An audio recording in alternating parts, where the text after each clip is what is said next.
The Pokemon trading card game is something I never really understood as a kid.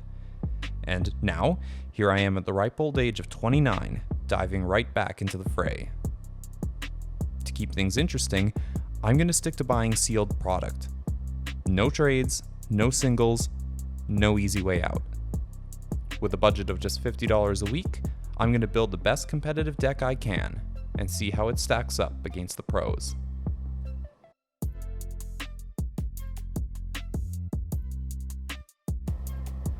Okay, so it's week 3 and our deck is looking fine? It's hard to say, really.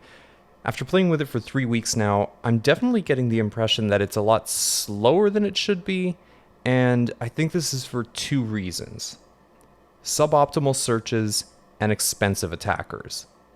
These 2 issues compound and leave us in a situation where more often than not, we burn key turns trying to get set up. How are we going to fix that? Well, unfortunately, it's going to require a little bit of luck. Scratch that. Actually, it's going to require a lot of luck. Fixing the 2 glaring issues with our deck is problematic when all you have to go on is booster packs.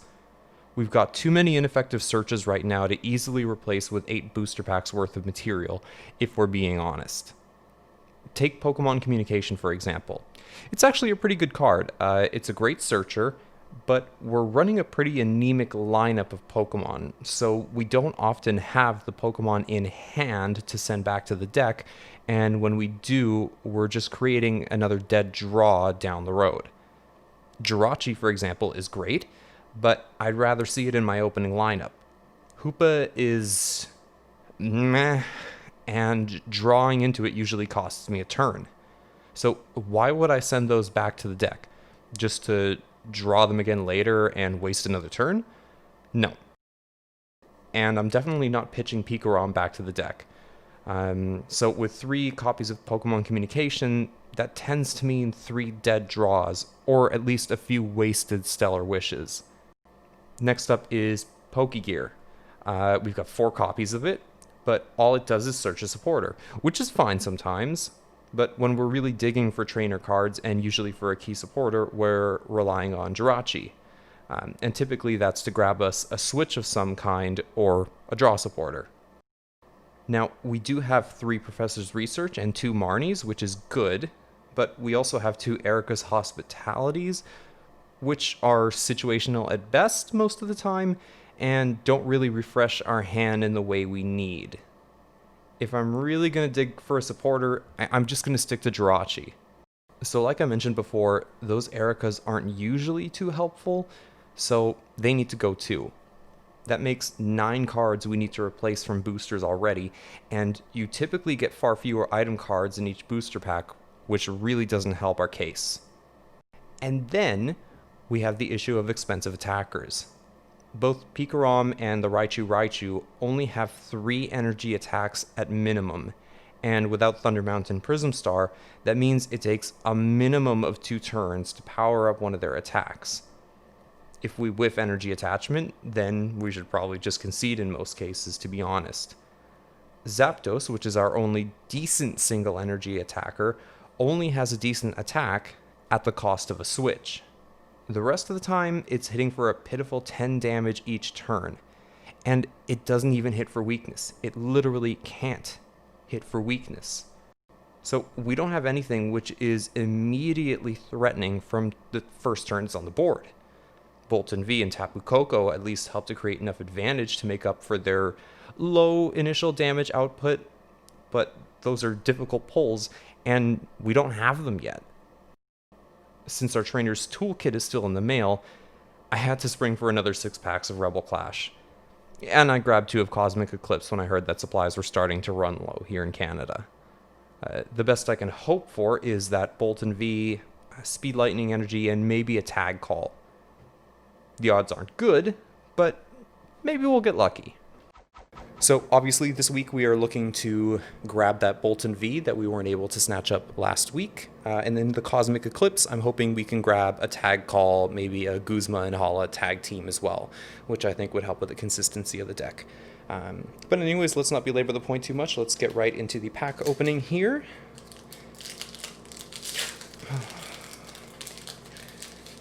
that out of the way. Get that code card out. And let's see what we've got. Got Snover, Natu, Trubbish, Pidove, Helioptile, Reverse Hollow Aegislash, Obama Snow for the rare, Fighting Energy, Capture Energy, okay, Chateau, and Dracloak. Okay, so nothing really we can use in that pack, but that's okay. Let's just blow through here. Our odds are good. Hopefully we can pull something interesting. I also wouldn't mind pulling the Eldegoss V. That would just help us accelerate our supporters a little bit. So let's get that out of the way. That would be very nice if we can get it. So, Galarian Corsola, Litwick, Shinx, Roly-Coly, Applin, Reverse Hollow Heatmore, Barbaracle for the rare, Fire Energy, Dan, Carkol, another Heatmore. Okay, so absolutely nothing we can use in there. Nothing at all. I'm surprised about the double Heatmore. That's kind of nuts. Rebel Clash is not being very good to us so far. Stuff like this that makes me think, yeah, this is why I hate booster packs. You're basically gambling. These are like physical loot boxes. Anyway, alright, so we've got Honedge, Impidimp, Magmar, Electabuzz, Squovit, Reverse Hollow Bronzong, Snorlax the rare, Psychic Energy, a Cursed Shovel, Phalanx, and a Palpitoad. So, nothing in that one either. Oh, we are off to a very poor start, ladies and gentlemen. We are off to a very poor start. Come on. We need some good juju here. We need some very good juju here. Okay, we've got Vulpix, Milcery, Galarian Farfetch'd, Galarian Meowth, Caterpie, Reverse Hollow Curse Shovel. Oh! Oh, look at that, an alternate art Toxtricity V. Okay, ladies and gentlemen, we had a bit of a channel first there. My camera overheated, so I've had to switch it out for a new one on a slightly bigger tripod. So please excuse the change in the image, generally speaking. Thankfully, it did. I just checked the memory card. We did get the opening of this beautiful alternate art Toxtricity V. Again, not really sure if that's going to do me much good in the deck, but hey, it was a really nice pull, and it's an electric type, so it's in the running. It's not our Boltund, but hey, maybe I'll take it. So let's just keep going here. Maybe the gods of the booster packs are smiling upon us, and we'll pull that Boltund now. Ah! Or not, they don't want me to open up this pack. Oh god. Okay.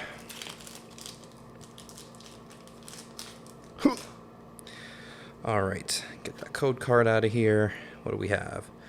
We've got Roly-Coly, Metatite, Grubbin, Electabuzz, Natu, Reverse Hollow Surskit, Arcanine for the rare, Water Energy, Doublade, Lombre, and Hatchram.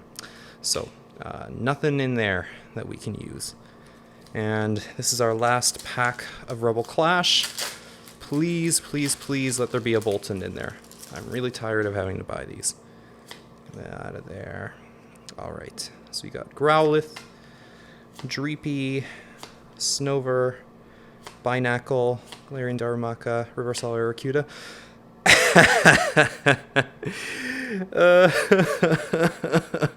Oh god, this is the second Dragapult V we've pulled in this series. It's like they're telling us, no, forget about the Pikarom, what you want to be building is Dragapults. It's a very nice pull, but not what we need. Darkness Energy, a Dracloak to go with our bad boy there. Lampent, a Galarmine, that might be useful. Okay, so we pulled 2 Pokemon V, which is really nice. Only one of them might be usable. But hey, you know, what can we do? Let's see if Cosmic Eclipse will give us anything good. And that one opened so buttery smooth. Okay. Let's see what we've got out of here. Can we continue our nice lucky streak here? So we've got a Coughing, Drillbur, Swirlix, Kricketo, Woobat, Reverse Hollow Lillipup. Oh, I see something. I see something nice there. Whoa! Look at that. Oh my god. Is that what do you call that, a secret rare? I was looking for this card, actually. I was thinking about buying some singles of this, the Naganadel and Guzzlord GX tag team. Oh my god, look at that. Wow! This is really making me reconsider what kind of deck we're building, because this takes the Psychic Energy and Dark, but with the Dragapults there, that might make for some very nice synergy. Got Fairy Energy, the Throw, the Dartrix, Cosmoem, and Coughing again. Okay! Wow. That was not bad. Let's see what our last pack of Cosmic Eclipse has for us right now.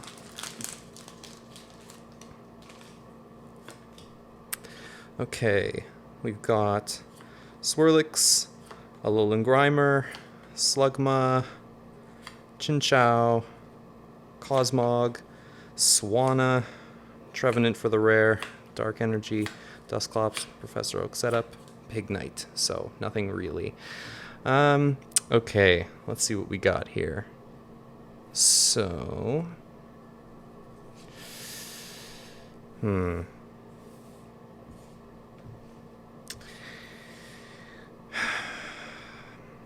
we can use the Toxtricity.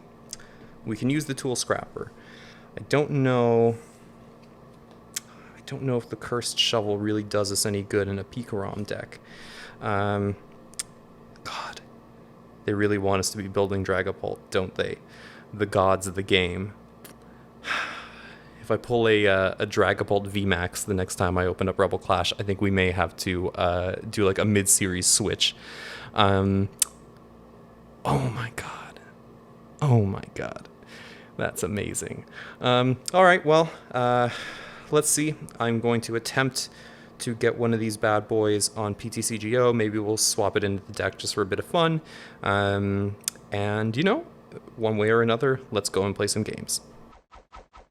So, a bit of a weird pack opening. I'm super pleased about pulling the Naganadel and Guzzlord GX, especially the Rainbow Rare. But I can't do anything with it, at least not in this deck. The second Dragapult is also hilarious, but I'm not Tord Reklev, and I can't afford to throw down for the Dragapult VMAXs. I would need to do a sealed-only Dragapult VMAX deck. So honestly, we're subbing in one card. Toxtricity V.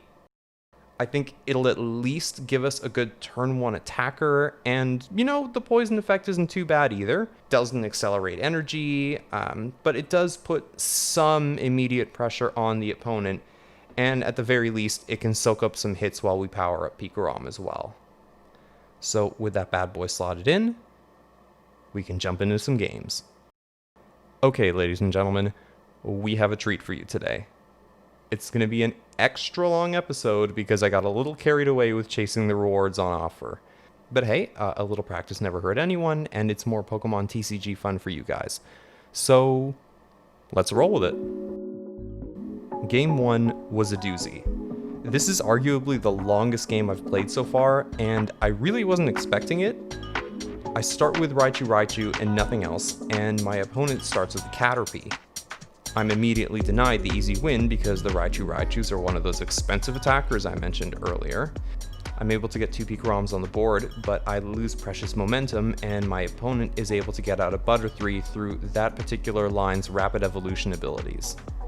I realize this is going to be a long game when they smack us with an attack that poisons, burns, and confuses us. Right in that moment, I was thinking, holy shit, am I about to get rolled by a Butterfree? I do finally get a Jirachi on board to accelerate things a little bit, and I'm even able to get some energy on the board, powering up Zapdos, because, quite frankly, I'm terrified of bringing my tag teams out only to get status death. My opponent, however, starts to stack their board with Parasects, which stack additional damage on anything that gets confused, which is everything that gets hit by Butterfree's attack. So, even though I get Zapdos in and smack for big damage, it gets OHKO'd by Butterfree after all of the status stacking. I get another Jirachi out, trying to rip through my deck for anything that'll get me out of the hellish situation I'm in, but that Jirachi bites the dust too, putting us 2 prizes behind already. Finally, I get a fully charged Pikarom onto the board, and I murder that damn Butterfree with a full blitz, powering up the other Pikarom on our bench just in case. No easy victory in sight, however, because our opponent brings up a Spinarak and evolves it into Ariados, which is basically Koga's Trap and Boss's Orders rolled into one, bringing up one of our bench Pokemon and paralyzing it with one attack. Naturally, they drag out our vulnerable Raichu, leaving us in a bit of a pickle. I do have a Mallow Lana in hand, and I use its full effect to rescue the rats and bring Pikarom back in. I get ready to exact some much-deserved revenge with a Tag Bolt, but my opponent scoops, giving us game 1. And I swear to God, as soon as I saw that victory screen, I was thinking to myself, may I never play another status stun deck again. Game 2 is going to be a quickie. I see right away that my opponent is playing a water-heavy deck, and so I'm sure that at least some of their Pokemon are going to get fried by my own. I might be able to bring in Zapdos and have it clean up without even bothering with my Pikarom, to be honest. My opponent starts with a Suicune GX and a Type Null on the bench, so I'm not too concerned at the outset. I use Stellar Wish to grab an Electromagnetic Radar, and that stacks our bench with 2 Pikaroms. Or at least it would have if our opponent didn't immediately surrender before the effect of Electromagnetic Radar even resolved. So, there's game 2. Game 3 was also bitterly short. I see my opponent is playing a fire deck, and I'm curious to see what they're rolling with. I start with Toxtricity V, and I'm able to get him powered up and ready to go on the next turn, because, hey, he's a cheap attacker. I also get Tapu Koko Prism Star on the bench and pass for turn. Our opponent uses Pokemon Catcher and gusts our Tapu Koko into the active, which is not great. It needs to be on the bench in order to use its Dance of the Ancients ability, and it is a 3 energy attacker, so not useful in the active. They slap a Burning Scarf on their Scorbunny and smack us for admittedly pitiful damage, but still, now Tapu Koko is stuck in the active. What do I do? Next turn, I draw into a Quickball, and right away I search out Zapdos because of the 2 switches that I do have in hand. I get Zapdos on the board, I power it up, and using a switch, I bring it in and swing for game. Now, I could have ended things here, but that wouldn't have been any fun, and also I was crazy about grabbing the booster pack that was up in the rewards, and that Rayquaza GX looked pretty cool at this point too, so I just decided to keep playing games until I got them both.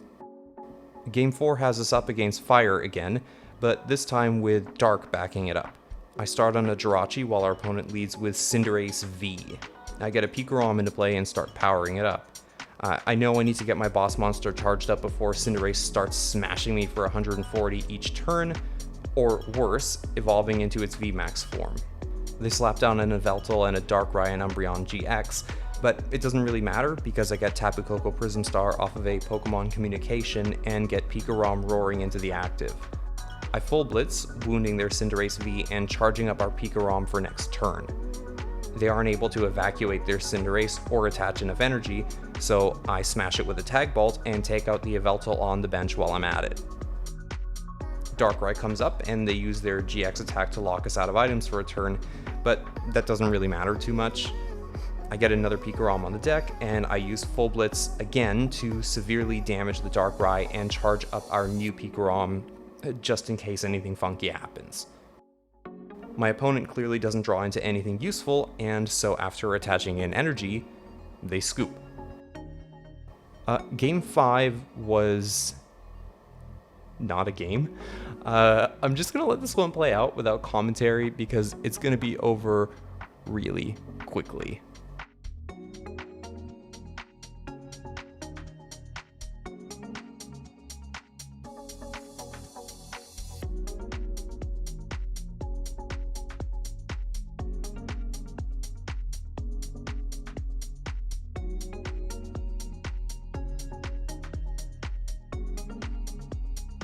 Now, having just seen Seppuku by ScoopUpNet, you'd think I'd be trying to avoid any obvious mistakes, but no.